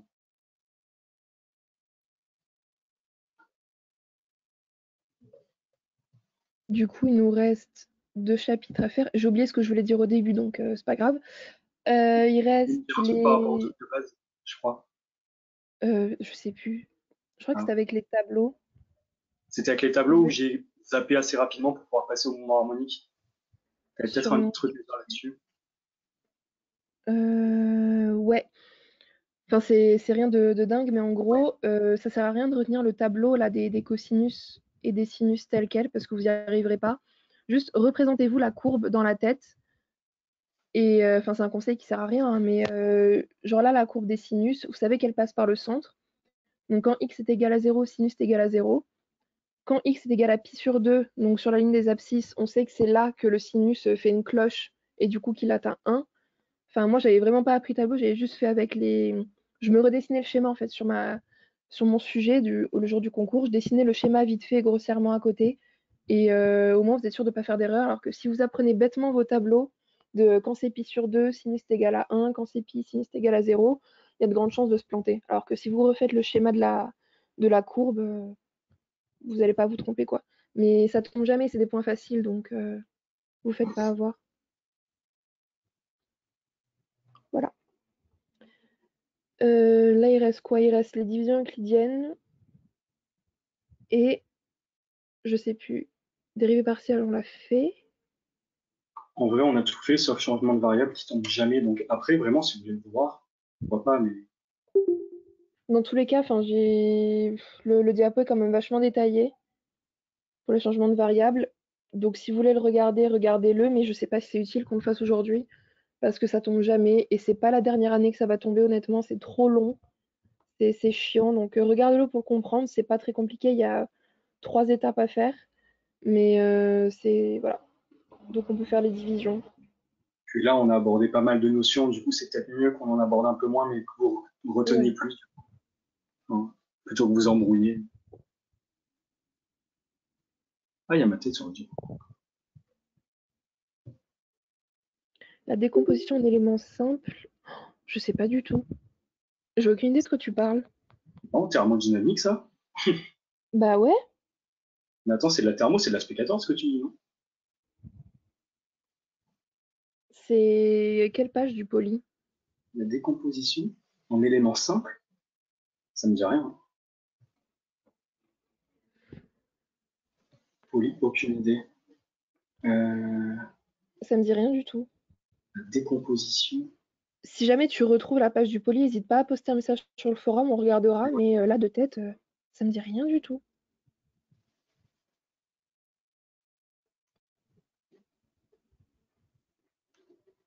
Oula. X sur dx. Et c'est quoi le contexte? Ouais, c'est ce que j'allais dire. Comme ça, c'est compliqué de te répondre. Franchement, regarde ça plus tard, regarde dans le poly quelle page c'est, ou si tu as des exemples d'annales où c'est tombé, et mets-le sur le forum, parce que là, comme ça, de tête, ça me dit. Ah, c'est les. Putain, c'est les Les dérivés, rationnels. dérivés logarithmiques, non? C'est C'est peut-être pas ça? ça. Oui, je vois ce que c'est. Donc, pose ta question sur le forum tout à l'heure Ok. et on y répondra parce que je vois ce que c'est. C'est juste qu'on n'a pas du tout préparé de diapo sur ça. Ouais. Mais je vois, je vois, je vois. Les divisions. Euh, Dylan, tu fais ou je fais? En vrai, j'aime bien les divisions, du coup, je peux le faire. Vas-y. Non, mais c'est pas grave si tu vois pas, poste sur le forum tout à l'heure et on regardera. Juste que j'avais totalement oublié ce truc. Go, go, go. Faut que je retourne sur la table. Ok. Bon. Les divisions euclidiennes, pour ceux qui ne les ont pas fait lors de la paire de l'année dernière ou qui ont du mal avec, c'est pas si compliqué. En fait, on va travailler comme si on avait deux systèmes. Donc, en gros, on a les x qui ne se simplifient qu'entre eux, pardon. C'est comme au lycée, souvent, on vous disait, on met pas les bananes et les choux ensemble. Ben là, c'est pareil. On met les bananes avec les bananes et les choux ensemble. Et les entiers qui, eux, ne se simplifient qu'entre eux également, c'est-à-dire 5 et 5. Enfin, vous allez comprendre avec des exemples. Le résultat s'exprime sous la forme P1 égale P2 fois votre quotient plus votre reste. Donc ça, généralement en QCM, ce qu'on vous demande, c'est très rapide, on vous demande le reste, on vous demande le quotient, et c'est tout. Enfin, on vous demande également le calcul, mais généralement, on va vous mettre deux restes, il y en a un qui est vrai, un qui est faux, deux quotients ou trois quotients, il y en a un qui est vrai et les deux autres qui sont faux. L'exemple 1, donc on a 4x carré plus 8x plus 2 sur 2x plus 1. Nous, notre but, c'est de simplifier au maximum notre division. Donc là, si vous voulez, à quoi il faut multiplier 2x pour soustraire le 4x carré qui est à gauche? c'est des règles de maths. Vous savez que si vous multipliez votre 2x qui est à droite par 2x, vous allez obtenir 4x carré. Sauf que quand vous multipliez avec un terme, vous devez multiplier avec les deux termes qui sont présents lors de votre division. Vous ne pouvez pas juste multiplier 2x par 2x et basta. Si vous multipliez par 2x, vous devez également multiplier 2x par 1, qui va vous donner 2x. Sauf que nous, c'est de simplifier qui nous intéresse, donc on va avoir moins 4x carré, moins 4x carré, ça s'annule, il ne reste rien. 8x moins 2x, il va rester 6x. Et votre 2, vous n'y avez pas touché, car là, 2x carré fois 2x, c'était du second ordre. 2x fois 1, c'était du premier ordre. Et vous n'avez pas eu de constante. Du coup, votre 2, il a été simplifié par rien. Il va descendre gentiment ici. Du coup, il vous reste 6x plus 2. Le but est encore une fois de simplifier. Attendez. Votre but, une nouvelle fois, est de simplifier. Donc, à quoi va-t-on simplifier 2x pour soustraire ce 6x ici? Ben, par 3. Car 2x fois 3, ça fait 6x. Et comme tout à l'heure, vous ne pouvez pas juste multiplier 2x. Vous devez également multiplier 1. 3 fois 1, 3. Ce qui va vous donner 6x moins 6x, donc 0. 2 moins 3, moins 1. Sauf que là, vous ne pouvez plus diviser. Pourquoi? Parce que votre terme est du premier degré et votre reste est de degré 0. Ils ne sont pas égaux, il est inférieur. Si votre reste est inférieur, vous ne pouvez plus diviser et ça sera votre reste final. Du coup, vous restez avec votre moins 1. Donc là, vous avez 2x plus 3 et en reste, vous avez moins 1. Si je reprends la formule de tout à l'heure où on disait que P1 égale P2 fois votre quotient plus votre reste, donc P1 qui est égal 4x carré plus 8x plus 2 va être égal à 2x plus 1 fois 2x plus 3 moins 1. Si les deux ne sont pas égaux, c'est soit que vous avez fait une erreur de calcul, soit qu'il y a un problème dans l'énoncé, mais généralement c'est une erreur de calcul. Donc vous reprenez votre division et normalement ça sera bon. Est-ce que ça va? Alors, par contre, juste ce qui peut vous embrouiller à la limite, c'est que là, c'est assez mal décalé. C'est-à-dire qu'on a mis les 6x sous les 4x carrés, mais normalement, c'est un tout petit peu décalé sur la droite, mais ça change pas grand-chose, c'est juste de la mise en page. Mais vraiment, ça, c'est que si vous avez le temps. Hein. Une division euclidienne, ça doit prendre 1 minute grand max. Vu qu'après les stats, c'est un peu plus long, gagnez du temps sur ça. Ça, c'était l'exemple facile. Du coup, on va passer à des exemples un peu plus durs. Également, les erreurs de calcul, faites attention. Là, encore une fois, on a un polynôme du second degré. 8x carré moins 4x plus 4. Par quoi on va simplifier 4x pour sortir ce 8x carré? On a de la chance, 2 fois 4, ça fait 8. On va avoir 8x carré moins 8x carré, mais on va également multiplier notre 2x par 2. Donc notre moins 4x, là, on va avoir 4x. Sauf que, je vous ai dit, attention les erreurs d'inattention et attention les signes. Pourquoi? Là, 8x carré moins 8x carré, vous êtes d'accord avec moi, ça fait 0. Sauf que moins 4x, ça fait pas 0. Faites attention, mettez bien le moins ici et faites-vous une parenthèse pour éviter les erreurs de signes. Moins 4 et moins 4, ça fait moins 8x. Et ensuite, vous descendez votre 4 qui n'a pas été touché et vous avez moins 8x plus 4. Là, on veut supprimer ce 8x. Donc, on va multiplier moins 2 fois 4, ce qui va nous donner moins 8x. Et moins 2 fois 2, moins 4. Encore une fois, attention aux erreurs de signes. Moins et moins, ça fait plus. Donc, moins 8x plus 8x, ça va donner 0. Plus 4, ça va donner 8. Votre reste étant inférieur au degré le plus haut de votre division, vous ne pouvez pas continuer, vous vous arrêtez là, et vous refaites votre P1 égale P2 fois quotient plus reste, pour voir si ça tombe pareil. Si ça tombe pareil, votre division est validée, et vous pouvez répondre à la question.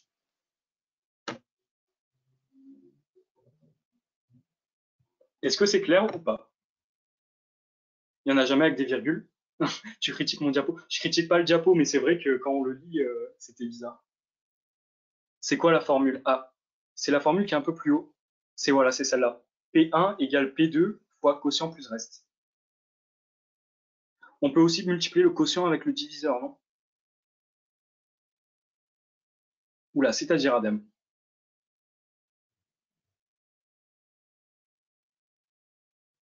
Quand tu parles. P2 fois Q. Oui, ben c'est ça que tu fais. C'est P2 fois Q plus ton reste pour retomber sur P1. Oui, c'est ça. C'est exactement ça. Mais après, généralement, vous n'avez pas le temps de poser le dernier calcul. Franchement, vous voyez à l'œil lequel est le bon dans les propositions qu'on vous donne. Quand vous avez un reste à plus 8 et un reste à moins 42, généralement, vous savez lequel est le bon. Sauf quand des fois, ils font exprès de mettre un reste qui peut être dû à une erreur de calcul, mais ça, c'est assez rare. Du coup, là, c'est à vous de jouer. C'est un tout petit peu plus compliqué. Pourquoi? Parce qu'on a augmenté le degré. On passe à un degré 3, mais ça reste pareil. Donc, posez-la. Il nous reste un peu de temps, donc je peux vous laisser 5 minutes, même 4. Et après, je regarde un peu vos réponses.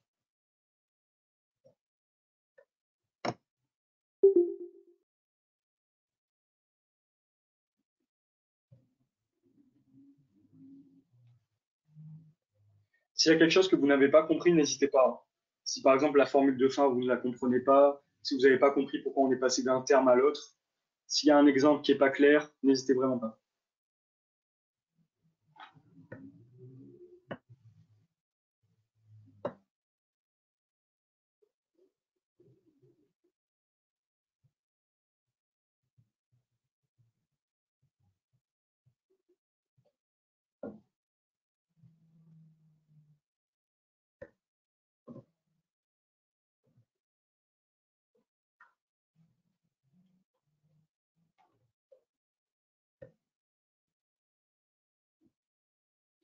Vous pouvez continuer, on va juste faire le début ensemble. Ne vous inquiétez pas, on ne va pas tout faire. Comme ça, on avance un tout petit peu. Alors, là, vous avez un polynôme de degré 3, 6x cube plus 17x carré plus 8x plus 12. Et à droite, vous avez un polynôme du second degré, 3x carré plus x plus 1. Notre but, nous, c'est de supprimer le terme de degré 3 pour commencer. Donc, ce qu'on va faire, c'est qu'on va multiplier 3x carré par 2x, et ce qui va nous donner 6x cube.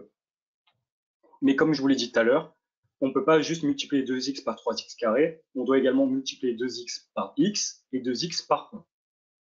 Donc ça va nous donner 6x cube, ainsi que 2x carré, et 2x. Si on fait la soustraction de tout ça, 6x cube moins 6x cube, ça va nous donner 0. 17x carré moins 2x carré, ça va nous donner 15x carré.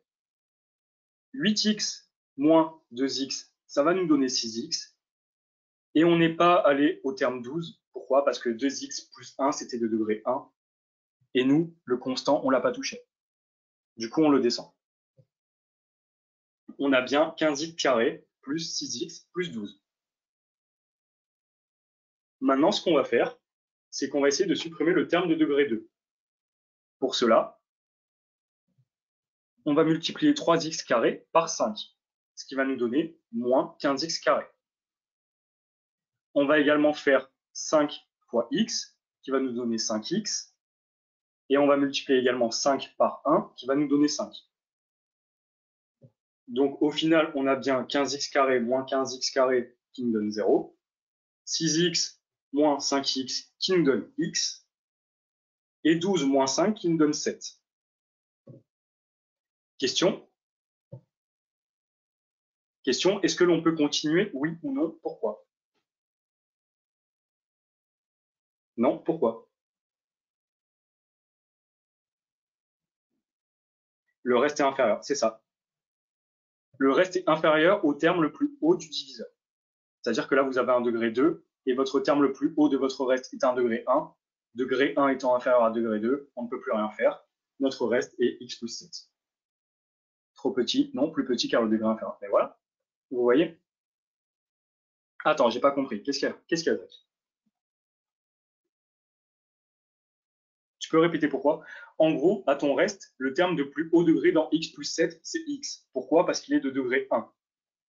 Ton diviseur, le degré le plus haut, c'est un 3x carré, c'est un degré 2. Là, si tu divises, imaginons même, tu mets 1. Tu fais 1 fois 3x carré. Ben, ça va être au-dessus de ton x plus 7 et tu vas te compliquer la tâche. Tu vas pas du tout arranger ta division.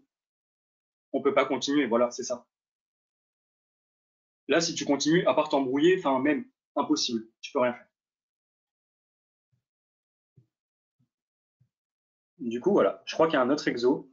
Ah oui, on peut alors écrire, pardon, j'ai oublié, pour vérifier que vous aviez eu raison, P1 égale P2 fois Q plus le reste. Ça, c'est vraiment si vous avez du temps, hein. Généralement, on le fait pas trop.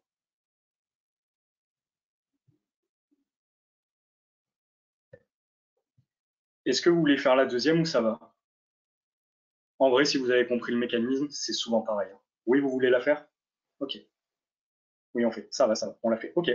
Ben, je vous laisse 2 minutes. Comme ça, vous avez de l'avance sur moi et on peut corriger un peu en décalé. Je vous laisse 2 minutes avant de commencer.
Voilà, du coup, je vais commencer la correction doucement.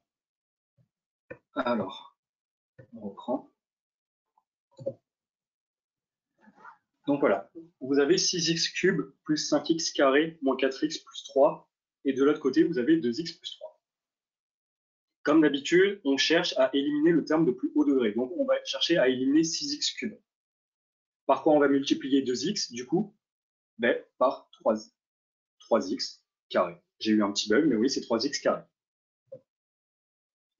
Du coup, 3x carré fois 2x, on a bien 6x cube. On va également multiplier 3x carré par 3 et on va avoir 9x carré. On ne touche pas le terme de degré 1 qui est 4x et le terme constant qui est 3. Pourquoi? Car notre terme de plus haut degré lors de cette division, c'est 9x carré. On simplifie. 6x cube moins 6x cube, boum, ça fait 0. 5x carré moins 9x carré, ça va donner moins 4x carré. On descend notre moins 4x et on descend notre 3, qui eux n'ont pas été touchés. On poursuit. Par quoi on va multiplier pour éliminer ce 4x carré? Si on fait 2x fois moins 2x, on a bien moins 4x carré. Et là, on va faire moins 2x fois 3, qui va nous donner moins 6x. Comme je vous ai dit, attention aux signes. Pourquoi? Parce que moins et moins, ça fait plus. Et du coup, on a bien moins 4x carré plus 4x carré qui vont nous donner 0. On a moins 4x plus 6x qui vont nous donner 2x. Et on a notre 3 qui n'a pas été touché et qu'on descend. Je ne poursuis pas. Là, c'est la question à 1 million. J'ai 2x plus 3 et en haut, j'ai 2x plus 3. Est-ce que je peux faire quelque chose, oui ou non?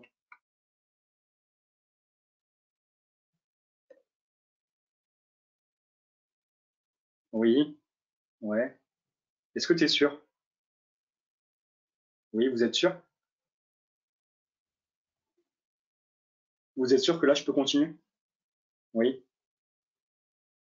Si. Non, en gros, j'essayais de vous embrouiller, mais bien sûr qu'on peut continuer. Bien sûr, bien sûr. Bien sûr qu'on peut continuer. Pourquoi? Parce que vous avez le même degré. Vous avez 2x, et 2x, ça va juste donner 0. Et un reste négatif, ça existe. On n'est pas obligé d'avoir 1 comme reste. On peut avoir un reste qui est égal à 0. C'est juste que votre division est parfaite. Et si vous voulez vérifier qu'on puisse continuer, bah vous faites la formule P1 égale P2 fois Q plus R, même si R égale 0. Et vous vous rendrez compte qu'un résultat négatif, qu'un reste négatif, c'est possible. Parce que là, ça sera égal. Donc si vous avez un doute, je vous encourage à tester, à faire le calcul qui est tout en bas, et vous verrez que c'est bon.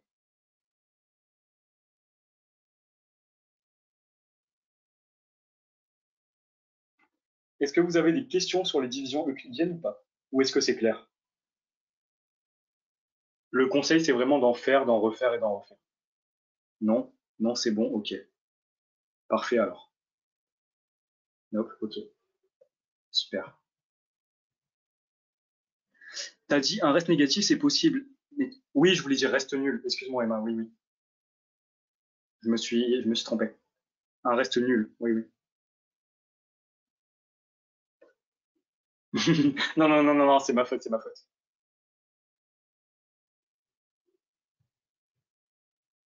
Du coup, voilà. Ouais, ouais, ouais. Tant que tu me compares pas au Barça, moi, ça me va, ouais. Bon, Du coup, en vrai, on a fini, je pense, hein.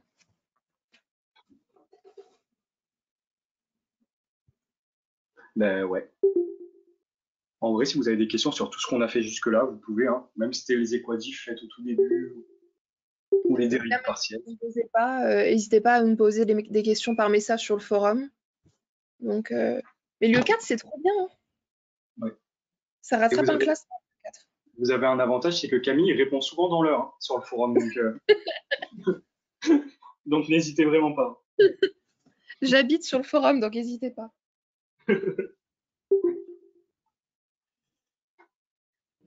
Ben oui. Quand on Les comprend, repères, c'est vraiment bien. c'était quoi la question? J'ai vu passer. Ah putain, ça va pas de descendre. Sur les repères log-log et semi-log, en vrai, là, j'ai pas mon poly avec moi, j'ai rien fait. Donc, au pire, pose la question sur le forum. Comme ça, on a le temps de te préparer une explication un peu plus sympa qu'à voix haute, quoi. Et peut-être doublant. Moi, je suis passée doublante et Dylan, t'es passé primant, toi, je crois. Ouais, c'est ça.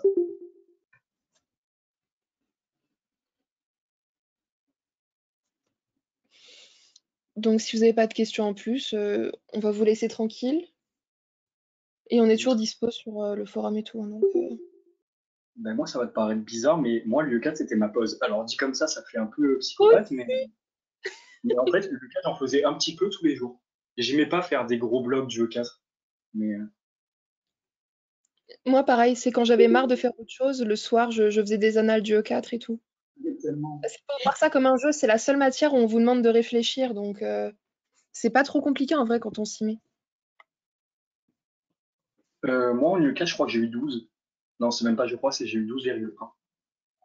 Moi, j'ai eu, je sais plus si c'est 17,1 ou 17,3.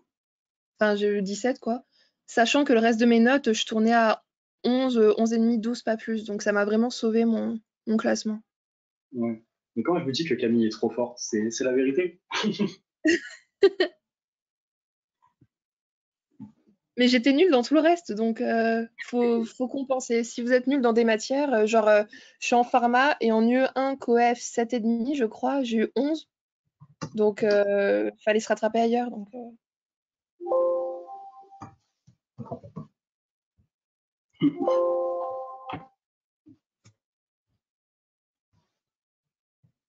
Donc voilà, si vous n'avez pas plus de questions, on va vous laisser vous reposer. Ouais.